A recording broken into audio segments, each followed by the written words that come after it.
All right, let's dive right into this. Welcome, everyone. I am absolutely thrilled you're tuning in for today's explainer, brought to you by Forge College. So today, we're stepping up our game, big time. We are officially transitioning out of the world of basic, isolated security patterns and stepping into the realm of professional smart contract engineering. We're talking about access control libraries and integration. This is the crucial layer that dictates exactly who is allowed to do what inside your decentralized applications. Here is the master blueprint for today's build. First up, from ad hoc to libraries. 2. The toolkit and catalog. 3. Wiring a token contract. 4. Comparing access models. And finally, number 5, the integration checklist. Let's get right into it with Section 1, from ad hoc to libraries. To really set the stage here, let's connect this back to our previous lesson on pausable mechanisms. You remember that do-it-yourself emergency stop we built? We were in there manually flipping Boolean flags, adding these custom require statements to halt sensitive functions, and, let's be honest, probably feeling like absolute hacking geniuses, right? It was super hands-on, a really concrete pattern. But here is the million-dollar question. What actually happens when you try to build every single access modifier from scratch in a massive multi-contract system? Well, I'll tell you what happens. Spaghetti code. You get duplicate logic everywhere. And eventually, you introduce those subtle, incredibly frustrating bugs that accidentally lock you out of your very own smart contract. It's kind of like a rite of passage for developers, but it's exactly the kind of headache we want to help you avoid. So the fix? We move away from the sheer messiness of ad hoc manual checks. You know, those scattered modifiers and inline verifications. Instead, we lean on established library APIs. By packaging up ownership and pausing primitives, you get to reuse highly audited, battle-tested code. It centralizes your logic, and frankly, it just makes your life as a developer so much easier. Moving along to Section 2, the toolkit and catalog. Now, this right here is exactly how professional engineers think about access control. First, think of an access control library as a beautifully organized toolkit. It's a collection of ready-made primitives, modifiers, events, and role storage structures. The core idea is incredibly simple. You shouldn't have to forge a brand new hammer every single time you need to drive a nail. Instead of writing custom modifiers from scratch, you just reach into your library and pull out a tested primitive, like an ownership record or an only role modifier. Now, if the toolkit is your box of tools, the catalog is your instruction manual. It dictates exactly who holds what power and how those different roles actually interact. It documents that, hey, your mentor is only supposed to change the token supply, while your pauser is only allowed to halt transfers. When you adopt a library, you aren't just borrowing code. You're adopting its entire catalog of invariants, those unbending rules of how your system absolutely must behave. But listen up, because there is a massive trap here. Assuming a library's role names behave like informal comments is a common and, honestly, a really dangerous mistake. We see this all the time. A developer sees an admin role in a library, and they just casually map their basic owner to it. But they didn't read the catalog. In that specific toolkit, the admin role might actually have the superset power to grant or revoke anyone else's roles. Boom, you've just accidentally given away total control of the system.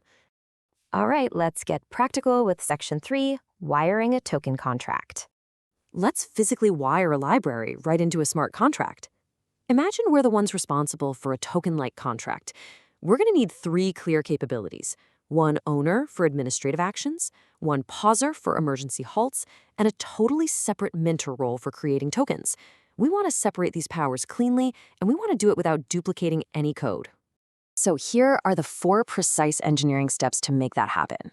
Step 1, storage and naming. We use the library's typed role identifiers, like a specific constant for the mentor role, just to make sure our names map cleanly. Step 2, initial assignment. We set a multisig or a deployer as the initial owner in the constructor, and then we explicitly grant the pauser and mentor roles, making sure to emit standard events. Step 3, function wiring.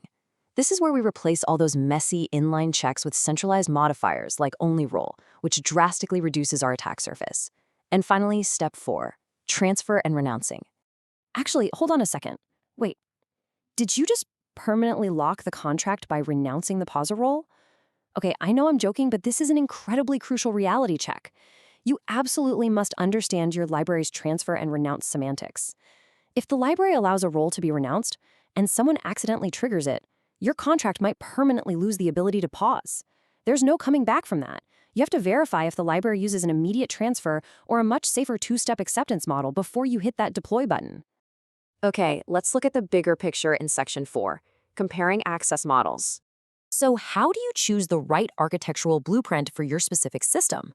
Let's quickly compare 3 approaches based on granularity, delegation, observability, and cost. First, we have the minimal ownership model. Think of your standard only owner pattern. It gives you a single global authority. It's very compact, very low cost, but delegation, entirely manual. Next, we have role-based access control, or RBAC. This gives you highly fine-grained roles and built-in APIs. Awesome observability, but it does come with a higher gas and storage cost. Finally, the hybrid approach. This mixes an owner with distinct roles. Super flexible, but it does require some really careful rules about what the owner can do versus what the automated roles can do. The biggest takeaway here, you have to match the model to your security policy. There is literally no magic one-size-fits-all answer. If you've got a really small code footprint that just needs simple governance, minimal ownership is great. But if your system has multiple autonomous agents interacting, like say a treasury multisig, an automated minter, and a separate security pauser, RBAC is absolutely essential to keep things secure and reduce coupling. And that actually brings us to a massive yet constantly overlooked benefit of using libraries. Upgrades require stable role identifiers. When you use a library, it naturally emits standard events and uses typed role identifiers. This is huge because it means your off-chain monitoring tools can easily read the state. And more importantly, if you ever need to migrate or upgrade your contract down the line, having these deterministic identifiers makes the migration mathematically safe, instead of just being a manual, terrifying guessing game. We are in the home stretch. Section 5, the integration checklist. Let's rapidly review your final safety checklist before you even think about deploying. Number 1, map your actual contract responsibilities strictly to the library's primitives. Do not just rely on informal names. 2, always use the library's APIs and events instead of re-implementing manual checks. That's how you maintain your invariance. 3, strictly document your initial roles and deeply understand those transfer and renounce semantics we talked about. 4, plan for migrations and observability by relying on those standard events. Taking the time to carefully spell out these responsibilities is truly the heart of safe integration. And getting a firm grip on these clear role boundaries today bridges us perfectly into the next stage of your training, which is principles of defensive programming.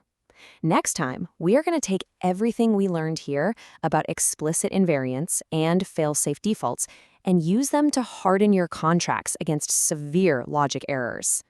So, I want to leave you with one final kind of provocative thought to ponder today. Are your contract's access controls a beautifully well-mapped catalog, or are they just a ticking time bomb waiting for a duplicated modifier to fail?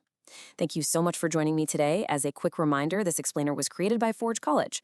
If you want to keep exploring this topic, learn more about smart contract security, and dive way deeper into the world of Web3, please go visit forge.college.